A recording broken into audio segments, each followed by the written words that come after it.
All right, so real quick, we're gonna get into Pistol Pete, the Pistol Pete story, but real quick basic layout of who you are, where you're from, what borough you're from, the quick synopsis, if you will. Um, I'm from the Bronx, New York, and born and raised. And I represent the Bronx, man, to the fullest.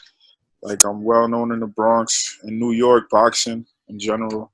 I'm trying to make it trying to be known nationally, internationally now. Uh-huh. Mm.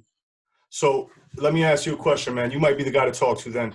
Uh, with the COVID-19 epidemic, with this pandemic rather, that's going on out there, what's the vibe like out right now in New York and the Bronx, particularly? I don't know what section of the Bronx you live in, but what's the vibe like out there? The vibe out here is like, I mean, in the Bronx, I still see a lot of people outside. I haven't been to Manhattan, but what I've seen in Manhattan, it looks empty. Like the streets are empty. But out here, people are still outside. But they just got masks and gloves on. Everybody got masks and gloves, but everybody's outside. I still see dudes on the corner hustling still with masks and gloves on Well, outside. So but so here's the question, because I live in Jersey. I live in Newark. It's not very far from the Bronx, and I would imagine that like maybe the demographics are similar. A lot of Puerto Rican, Black, Dominican, so on and so forth. Um, and nobody, people have yet to get paid. I know a lot of people unemployed, and I know that if that were to continue over time, over an extended period of time, maybe situation could get hairy. You know what I mean? In some of these other neighborhoods, is that the vibe yet? Are people getting agitated yet, or is it like you not yet. know? So it has on. It's only been 3 weeks. You know what I mean? And I think it's about to start now.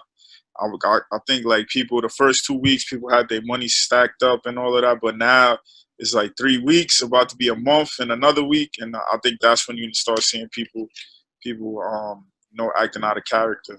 Right. I mean, but right now it's not too crazy, not I too crazy. I did some research on like the genesis of Pistol Pete on the beginning.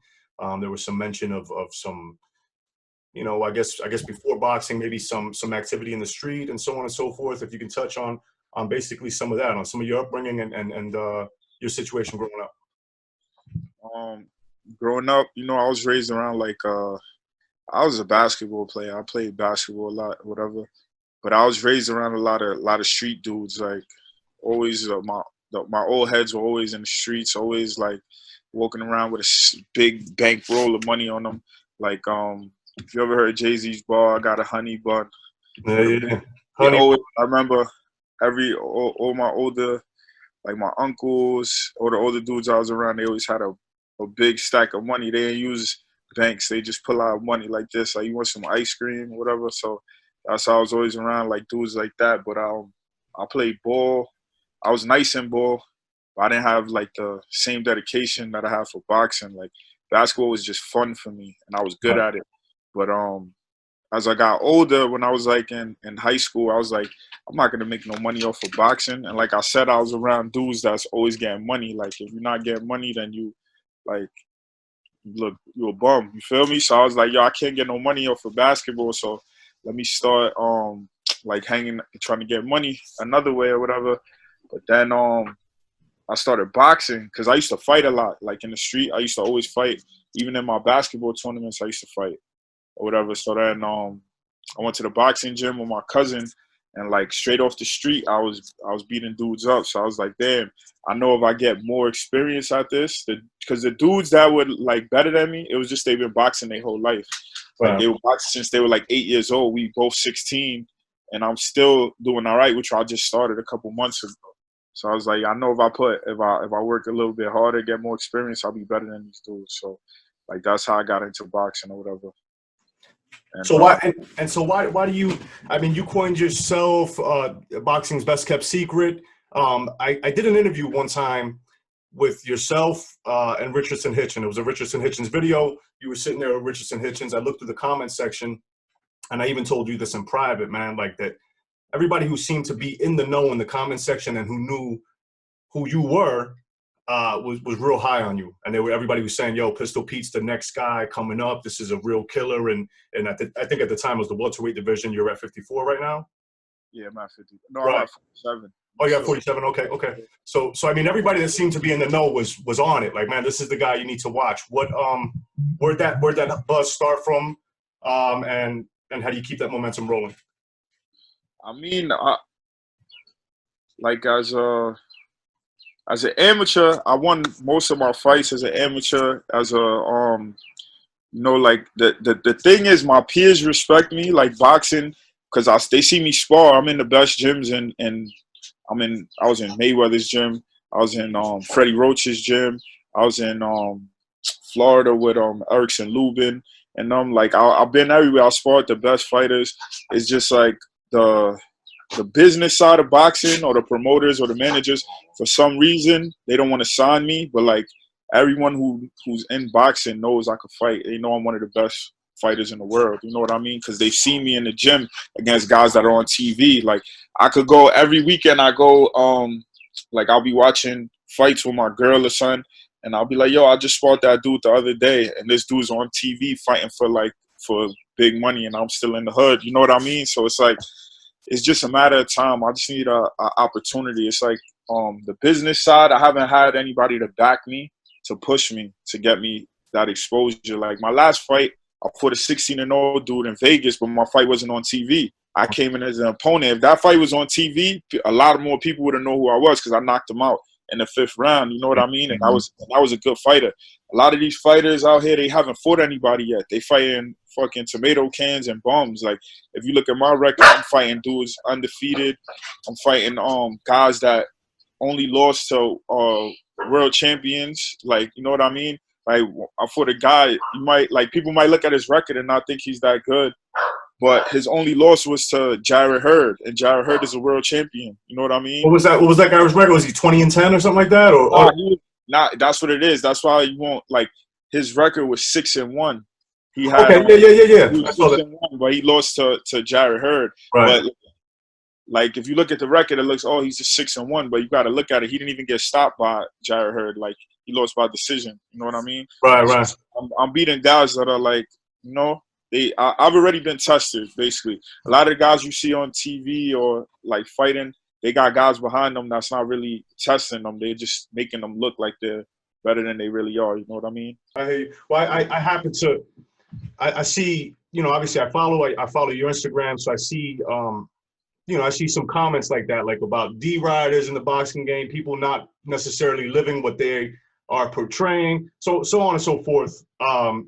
You know, so maybe that's why I made the assumption that, like, well, if you understand what I'm saying? That's what it is, though. It's like what it is like, in our era, everybody's faking till they make it. Like I see, like I know dudes that are front like they get money, but they really not. You know what I mean? Like they don't know. Like, but it's Instagram. Nobody could prove that you're not really getting money unless they really know you. But like on Instagram, they look like they rich, but when you chill with them at home, you go to their crib, they not living like they look like on Instagram. You know? Right. Instagram is a liar. But yeah, that's what it is, man. I think if I was to show the world more of like what I'm really like a real, like, you see these other people coming out of New York. I'm really a New York nigga. Like I'm really New York. Like I feel like I represent my borough, the Bronx and New York, in the best way possible. You know what I mean? Like a lot of these boxer kids that come out of New York, they were never outside. They wasn't allowed to go outside because, like I said, I started boxing late. So like I was always in the street. I was always outside. I never had a curfew. My mom didn't know where I was. Like I used to stay out on school nights. All these other kids, they boxers, their parents had them on smash. They couldn't go outside. They were like, they had to go running every day. They had to eat good. Their father, they were never outside. So now that they get a little bit of money, they want to act like they're really outside. You know what I mean? So look, man, I can't believe you said that, because I've had discussions about this, right? And this is like amongst boxing media people, we're talking, and I don't even know how the conversation comes up, but people will say that, like, yo, who do you think is like the most gangster boxer or whatever? And I apologize for how corny that conversation is, but it happens in media, right? And I've had full-on discussions and arguments with people saying, like, listen, you know, the guys that are blue chip prospects, the best of the best, could not have possibly spent that much time doing the things that they would claim to be doing in order to make it to an Olympic level or, you know, whatever. It's always going to be the guys that kind of spent more time out there. You understand? You understand basically what you just said. You know what I mean? That's just a fact. And what it is, that's really what like boxing. Like before I started boxing, people would tell me, like people in my family would tell me, like, yo, you got to stop the way you living. Like, you know, your father got killed. Like, you don't want that shit to happen to you. You acting crazy out here. Like, so like boxing really calmed me down. Boxing, like I'm in the gym every day. So that's how I know these guys are so good. They're not good. Yeah. They're not born good. They're good because they work every day. They're in the gym, practicing the craft. And that's why I'm so good, because that's all I do now. I don't, when you working on your craft, you don't got time. When I was out there and I was chilling and I was doing all of that, I didn't have nothing better to do. I didn't know better. Like I was basically wasting time. That's how I look at it now, because every day I'm working on my craft, you know, trying to be the best boxer I could possibly be. So so fill us in, man. What's a 24-hour day looking right now in quarantine for you? How do you get through the day? You got to be prepared for a rainy day. You know what I mean? So right now I'm still in shape. I'm still working every day. So like yesterday, every day changes. Some days I'm lazy. I want to stay home and sleep. But like yesterday, I went to I worked out in the gym, trained, and then I just came home. That's basically, and go running. That's all I've been doing: training, going running, and training people on Zoom. So let me ask you a question. I did see that. I saw that on Instagram. You're doing like 30-minute training sessions on is it on Zoom or Instagram? On Zoom. I did an Instagram live like a week ago, but I'm training people on Zoom. Yeah. All right, that's cool. Damn, what the hell was I gonna ask you? I lost my train of thought. 1 second. Oh, okay. All right. So now, the entire sport's on a hiatus. This probably, it's either going to go one of two ways, right? Obviously, this is going to be beneficial to you, to where once boxing comes back, there's going to be so many people trying to make fights that maybe somebody says, yo, let's take a chance on Pete, because you get what I'm saying? And maybe you get that big time opportunity, or the opposite, or there's just so many fights that have to be scheduled that maybe you get lost in the shuffle. What are you like, if you could write your own check, you know, and say, all right, boom, as soon as this is over, this is the fight I want. Of what stature, of what level, of, you know, maybe a guy that we know. What do you want, like, immediately? I already had a fight scheduled already, so like my mindset is still on that same opponent. So like that's what I'm thinking. I'm thinking like hopefully they can still make that fight happen or whatever. But yeah, I'll just right now I feel like this is my time. Like I feel like I've been through so much in this boxing business that right now the doors are gonna open up for me. Because right before this happened, the doors were actually opening up. So like I feel like I'm in the best position right now. And people like even on BoxRec, I noticed that they moved me up so much higher in the ranking, and I didn't even do anything. I didn't even fight or anything. They just moved me up. So somebody must be paying attention to me now, because before like I would be ranked behind guys that never fought anybody. Like I know a guy who fought like he's like 6-0 or 7-0, and all his fights are in the Midwest against straight bums, and they had him ranked higher than me. And I'm like, damn, they don't pay no attention to me. Now they move me up like almost 200 spots in the ranking. So like they paying attention. And right now I'm in the best shape of my life still with this quarantine. I just haven't been sparring, so I think doors are about to open up. So I don't really have to call out anybody. Like I always say, this one thing I always say, I want to fight Adrien Broner just because he did some corny shit. And one time we sparred, and I'm not like the first round he did good, whatever, but the rest of the sparring I was fucking him up. Because even Mayweather was there, so Mayweather was in the ring talking mad shit to me because he didn't know me. He knew he came with AB. They was chilling. So he like, oh, AB about to fuck you up. Da, da, da, da, da. After a while, Mayweather got out the ring.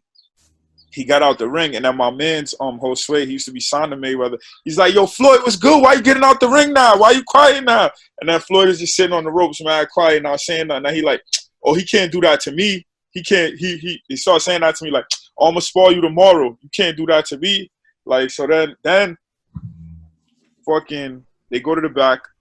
and somebody tells me that AB's trying to make excuses like, yo, I was out chilling, I haven't been training, da da da. And that Floyd is like, yo, don't worry about it. We the only ones who got the footage. We the only ones who got the footage. But the reason why they the only ones who got the footage, because the first thing they did is when they came in the gym, they're like, everybody put your phones away. Like, if you take out your phone, you're getting kicked out. Floyd had like 7 bodyguards with him, and he was telling everybody put their phones away. Then he had a guy with like a real camera recording, like his own video editor. So long story short, they take the video and make it look like the video. They make a 30-second clip of like a 6-round sparring. They make 30 seconds of it, of the only punches that AB landed, which were most in the first round, and they make it look like he beat me up. Because if you watch the video is 1 minute long. For the first 30 seconds, they just show the first 30 seconds is Floyd and AB talking.